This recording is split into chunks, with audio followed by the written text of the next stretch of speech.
Yes, I'm Paul Schoemaker, Research Director of the Mack Center at Wharton and the Chairman of Decision Strategies International.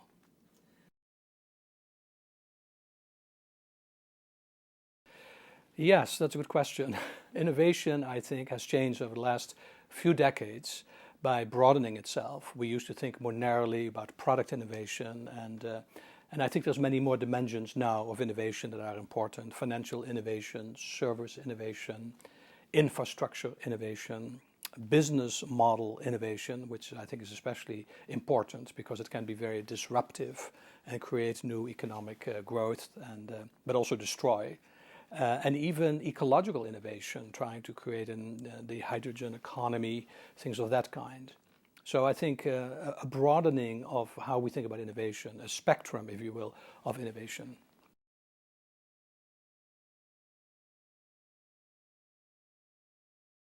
Yeah, I think that one important tool would be to look externally for sort of weak signals. And we do this through scenario planning and through developing peripheral vision in organizations, because often innovations come from the outside. This shift from inside out innovation with the big research laboratories of the Bell Labs and Xerox and GE, that really has given way to sourcing innovation from anywhere, as long as you can access people who may have these ideas. So the information technology revolution, the globalization of economies, even deregulation in some industries has put a greater premium on innovation. And as the folks at Procter & Gamble would say, we may have 7,000 scientists who are thinking about our kinds of products, personal hygiene products and the like. But that's only a small percentage of all scientists out there. So if we can reach these scientists through the internet and the like, we should really make them part of our ecology. And that requires this connect and develop approach to innovation. So outside in is important, but you have to have an eye, you have to have a receptivity to new ideas.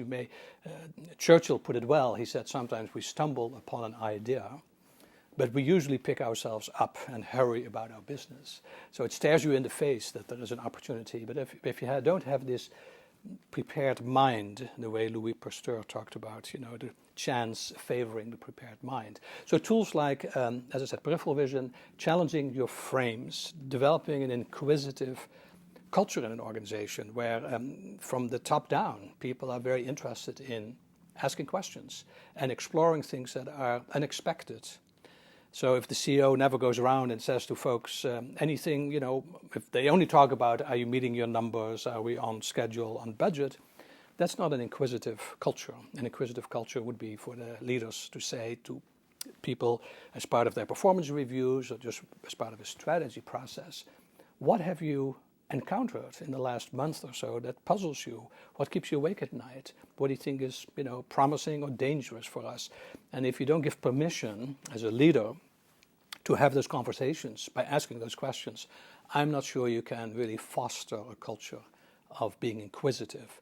So I think those are important tools. Other tools have more to do with being very deliberate about how you develop the portfolio. All companies have to make a decision how quickly they want to grow. So they have a projection maybe of the current businesses, and that may not be sufficient to reach the targets for earnings per share that the street expects or that the board expects.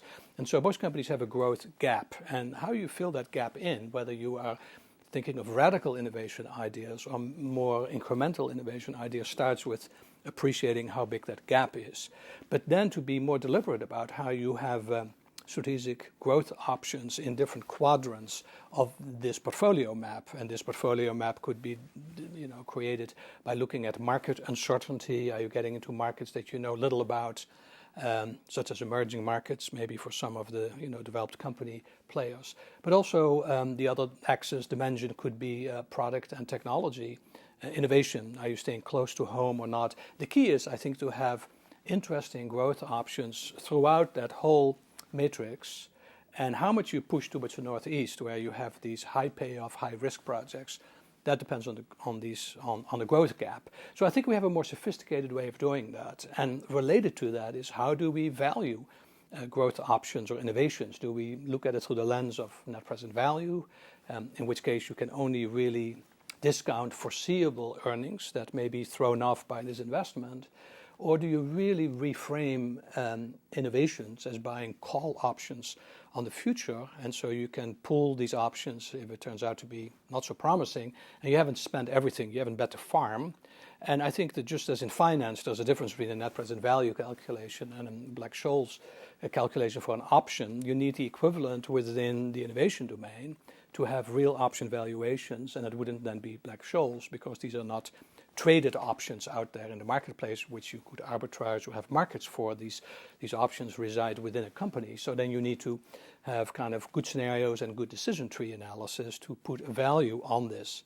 And what you're really valuing then, if you do this real options thinking, you're valuing flexibility, the fact that you keep your options open, and you're valuing future information that you will learn as you wait and see what happens with customers or competitors, etc. And as is well known, some of this has been developed into fairly elaborate methodologies. Discovery-driven planning by Ian Macmillan and Rita McGrath, a series of articles in the Harvard Business Review, lay out how you can very systematically apply this to projects. And you start to challenge the assumptions underlying the projects. And if Disney had done this when they moved to Disney Euro and they had to think about in Europe where to place it, what price to charge, whether to serve alcohol, they had to make all kinds of assumptions. And it turned out that many of these assumptions were incorrect. Now, you can forgive Disney if they go into a new market like Europe, that they look at it from the US perspective, California and Florida, and maybe some experiences elsewhere, that's forgivable. But when they get data that some of the assumptions about how long people are willing to stay in line for a ride before they leave, or if you have assumptions that people will consume a certain amount of food for lunch, but instead they're quite stingy and they bring their own sandwich and all they order is, in Europe, that's not too surprising, all they order is some water for free, ideally, then it took Disney 2 years to realize, even though the data was in the system, was in the company, it had not been brought back to sort of key hypotheses, key assumptions we're making. And I think innovation in the sense of moving into unproven domains requires that you have a very keen eye for your assumptions and then accelerate the learning process. So that, I think, is an important tool. And I'm currently myself working on the notion that mistakes are actually often underutilized or undervalued in seeing new opportunities. Because if you look at the history of innovation, it starts with mistakes. It could either be accidental, people stumble upon something. Alexander Fleming, accidentally discovered penicillin. And if he had not been so sloppy, if he had followed the guidelines of what the NIH would insist on in how you run a laboratory, he would probably not have left the windows open and a whole bunch of glass plates, what we now call Petri dishes, piled up in his lab. And he would probably not have discovered that spores fell into these Petri dishes and that some antibiotic property was at work because the growth of the bacteria was irregular. But you need the Pasteur insights that you need to prepared mind was also very critical there, because in Fleming's case, he was truly eccentric, even by British standards. This all happened, before the Second World War. And he had the custom, for example, as a biologist, of drawing pictures of his co-workers and his boss in the media that were on the glass plates. And so he had such a keen eye for how bacteria grow, because he could make a nose by taking stuff out, that he also then, when he threw out these glass plates, noticed that one of these specimens had an irregular growth. And he saw where the spores fell, the bacteria didn't grow because of the antibiotic properties. But you might have 100 other scientists who exactly saw the same thing, but would not have recognized this. So the state of preparedness through being deeply steeped in a field and then being able to take distance, that's, I think, if you can institutionalize that way of thinking, I think that's an important innovation capability as well. So those are some of the tools.